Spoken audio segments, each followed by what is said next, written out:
The year was 1989. The Sega Genesis had just hit shelves, and the NES was winding down as Nintendo was preparing to release their next home console, the SNES. And despite the Genesis's moderate success, Sega needed a way to boost their sales to prove why people should buy their console and not Nintendo's, and decided to launch the ad campaign that would change video game discussion forever. Genesis. Does. Genesis. Does. Genesis. Does. Does. Genesis does. 16-bit arcade hits. You can't do this on Nintendo. Genesis does. What Nintendo don't. The Genesis Does campaign is what introduced the video game industry to console wars, in which people would pit competing console manufacturers against each other, and in some cases manufacturers would even pit themselves against each other, which we'd see pretty much throughout the entirety of the 90s. After the SNES's release, Sega was still going hard with the "Fuck Nintendo, am I right?" campaign, but thanks to the SNES's overall more powerful hardware, Sega needed another thing to sling at Nintendo to show that you should buy this hollow piece of plastic and not this hollow piece of plastic. And as it turned out, the Genesis was more powerful in one single aspect compared to the SNES: its speed. Sega pushed this hard and claimed that the Genesis was infused with blast processing, which was really nothing but marketing lingo for "it's fast." But both of these campaigns clearly worked. Sega and Nintendo were competing for pretty much the entire console generation, with Nintendo just barely winning out sales-wise by around 2 million more units sold than the Genesis. But Sega was proving to be a worthy competitor. Maybe in the future they could use what they learned from the Genesis and put it into a better, more powerful system that would... Or they could fail horribly with every new attempt. That works too. Long story short, Sega got way too cocky for their own good and had a consecutive streak of hard classic failures that would eventually lead to them dropping out of the console market altogether. Meanwhile, over at Nintendo, they're cooking up a hot and spicy deal with Sony to create a CD add-on for the SNES, known as the Nintendo PlayStation.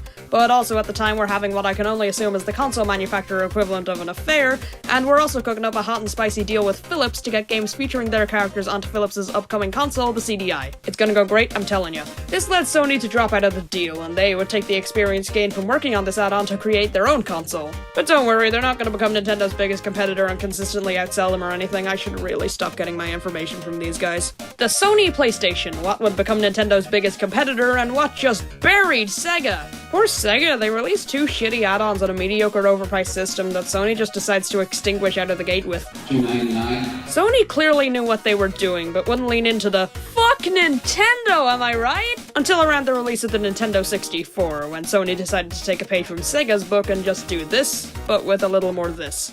This ad's great. The crash suit guy rolls up to Nintendo HQ and starts heckling them with a megaphone from the car park before showing them just how great Crash 1 isn't. However, after the 5th generation of consoles, manufacturers mostly stopped actively endorsing console wars. After this, it mostly just became people with no priorities arguing over which plastic box stinks less. But why do people do this? Surely there has to be a reason people just love hating any console but the one they own. Well, let's take a look at the big 3 competing consoles at the moment and try to see why people just can't get enough of fucking despising whatever this thing is. I can think of a few reasons.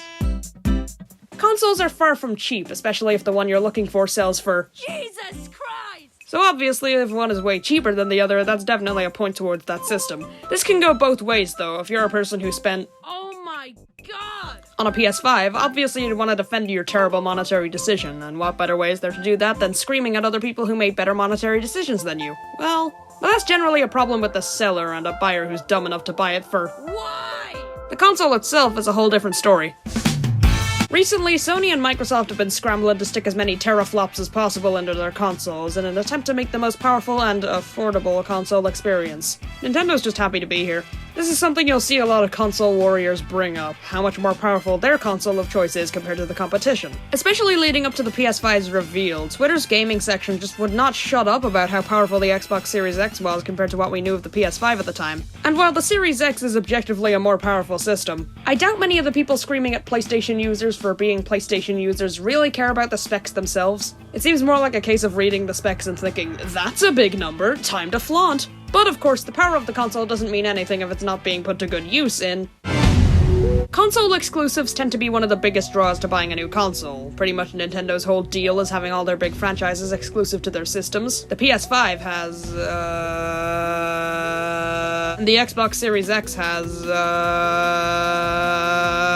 Yeah, needless to say, we're a little too early into this console generation to really judge these things based on the games you can only play on them.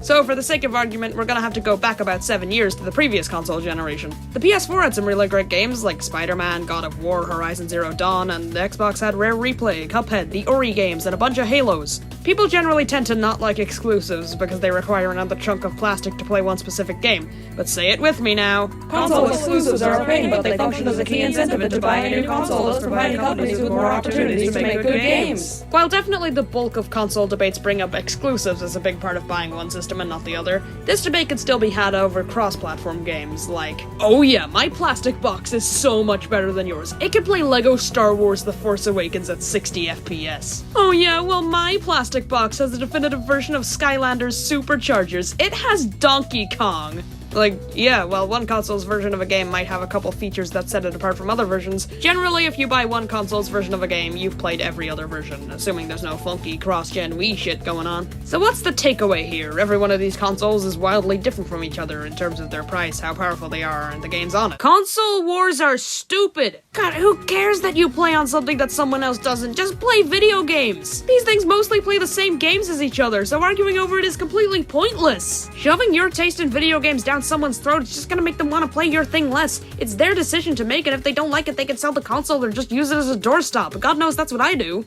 But we're not done here. There's another competitor in the console race that's been around since pretty much the beginning of the medium, but has only really started to become a serious competitor since around the mid-2000s. PC gaming, while always being a thing, it only really started being a thing until around the mid-2000s. Of course there were high-profile games on it before then, like Doom, Wolfenstein, Half-Life, but the 2000s was when companies started consistently putting console games on PC. However, with PCs being more powerful than ever and games being more demanding than ever, PC has been seen by many as the definitive way to play games nowadays, assuming your name isn't Crash Team Racing Nitro fueled. So, how does PC stack up to the three factors we went over earlier? PCs are fucking expensive. You gotta buy a bunch of parts that can go for up to thousands each and may or may not be compatible with each other, and if they're not, guess what? This is why consoles are generally seen as more appealing. I doubt many people who aren't into games want to spend thousands on parts so they can play Hades too. With consoles, you fork over cash, plug it in, wait 4 hours for an update, and boom, Banjo-Kazooie nuts and bolts ahoy. You can always buy pre-built, but these are generally frowned upon because to reduce costs, their specs are usually worse than the ones built with specific parts. However, if you're willing to bite the 1,000 currency bullet, it's more than made up for with. Without the need to keep costs down to be appealing to the general public and the option to build your own, PCs can be as powerful as you make them. Games can be ran at max resolution with uncapped frame rates. From what I've heard, it's a really phenomenal gaming experience.